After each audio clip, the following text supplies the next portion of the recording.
Dlaczego pozwala się dzisiaj? Why are Ukrainians allowed today to glorify murderers and killers, collaborators of the Third Reich? Why is there no sufficient reaction to what Zelensky and his administration are shamelessly doing? That is why, ladies and gentlemen, we are submitting a draft resolution at the next session. Ukraine is not doomed to glorify perpetrators of genocide. Ukraine has its own heroes, but Ukraine will not be free and will not be a member of the European Union or any European and global structures. Tych nacjonalistach. Why are Ukrainians allowed today to glorify murderers and killers, collaborators of the Third Reich? Because, after all, the SS Galician, which operated together with the OUN and UPA, are also direct collaborators of the Third Reich. Not to mention those nationalists and those wretches who participated in the Holocaust, because there were many of them. Why is Ukraine allowed today to glorify the idea of banderism, which is identical to the idea of National Socialism, of German Nazism? Why is there no sufficient reaction to what Zelensky and his administration are shamelessly doing? That is why, ladies and gentlemen, we are submitting a draft resolution at the next session. We demand its adoption. Draft resolution of the Sejm of the Republic of Poland on opposing Ukraine's membership in the European Union in connection with the glorification of the perpetrators of the Volhynian crime, the Volhynian genocide. In this resolution, in addition to, of course, commemorating the victims, we demand that the government of the Republic of Poland take all measures to oppose any development of Ukraine's integration process with the European Union. The European Union cannot be based on an ideology contrary to Christian values, European values, as Europeans call them. It cannot be based on and cannot have among its members a state that openly refers to the worst possible legacy. And yet Ukrainians do not have to glorify perpetrators of genocide. After all, Ukrainians have many heroes of today's war, since February 24th and earlier, but also on the full scale unleashed by Russia, and there were also quite a few Ukrainian heroes from those times, and we know of these cases. They are also being documented. Ukraine is not doomed to glorify perpetrators of genocide. Ukraine has its own heroes, but Ukraine will not be free and will not be a member of the European Union or any European and global structures if it refers to what happened in Volhynia, eastern Lesser Poland, the Lublin region, the Subcarpathian region, to the genocide of the Polish nation committed in an absolutely extremely brutal, inhumane way. Thank you very much. Nieludzki. Dziękuję bardzo.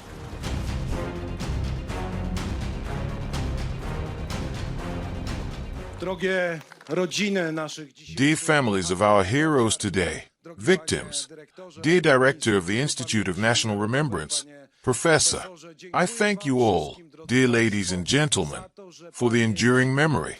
The memory endures. The memory builds also our future. And today memory triumphs before our eyes. Truth and memory. And that is why we have gathered. Ladies and gentlemen, ignorance about the missing undermines the reality of the world. These are the words of poet Zbigniew Herbert, and we are here because of this to ensure that the reality and the actuality of the contemporary and future world are heard.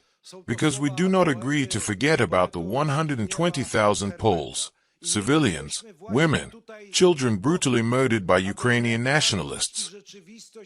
Because those who talk about today's geopolitics, about the world of war, who talk about the national interest, I want to remind that the death of 14-year-old Jadwiga Romanik, in terms of her pain threshold, in terms of what her parents experienced, in terms of what she felt in her heart when she was being murdered by Ukrainian nationalists, is the same, dear ladies and gentlemen.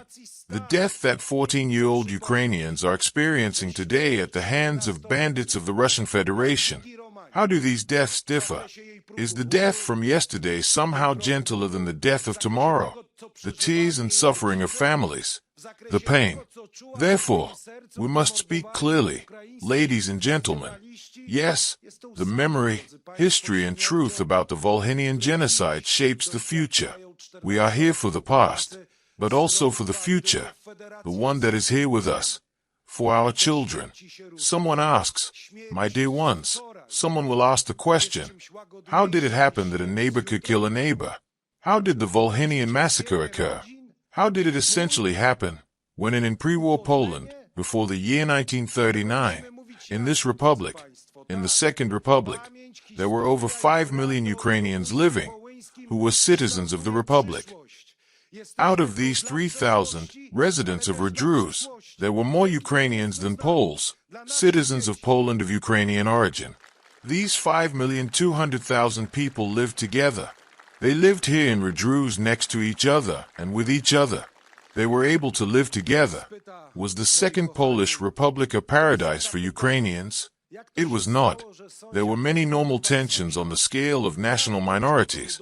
But no one held an axe to any child's head. No one stuck a pitchfork in anyone's back.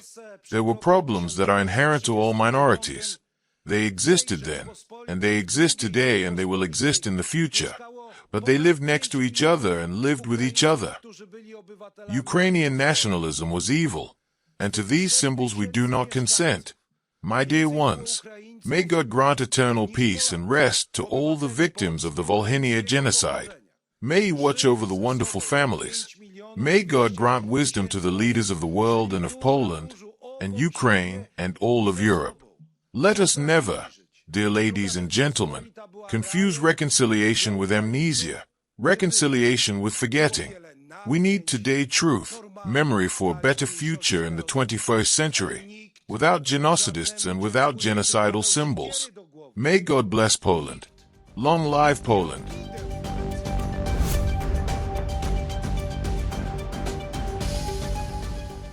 Amid a rise in Russian strikes against Kiev and continued pressure on Ukraine, Moscow has delivered a fresh political blow by releasing declassified files related to World War II-era massacres involving Ukrainian nationalist militias.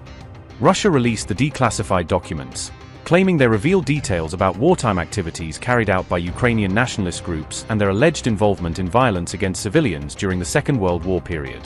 The files reportedly describe the activities of an organization of Ukrainian nationalists unit led by Dmytro Kupiak, who was also known by the nickname Clay, according to Russian archival records.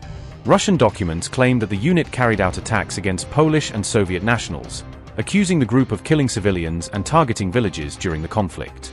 The released material alleges that Polish residents were specifically targeted during raids carried out in areas of western Ukraine, where ethnic tensions and wartime violence were particularly intense. The move comes as Poland observes a day of remembrance for victims of the Ukrainian Insurgent Army, or UPA, with Warsaw continuing to highlight the historical suffering of Polish civilians during the period. Polish estimates say that around 100,000 civilians were killed during the Volhynia massacres between 1943 and 1944, a period that remains one of the most disputed chapters in Polish-Ukrainian history. Poland officially recognizes the Volhynia massacres as genocide, while Ukraine continues to honor the UPA as a movement that fought for Ukrainian independence against occupying forces. The legacy of the OUN and UPA remains a highly sensitive and controversial subject in Ukraine-Poland relations, with both countries holding different interpretations of the group's historical roles. The dispute over these wartime events has become a major diplomatic issue between Warsaw and Kiev, affecting discussions over historical memory and bilateral relations. Last month, Polish President Karol Nawrocki removed Ukrainian President Volodymyr Zelensky from Poland's highest honor list, a move seen as reflecting growing tensions over unresolved historical disagreements.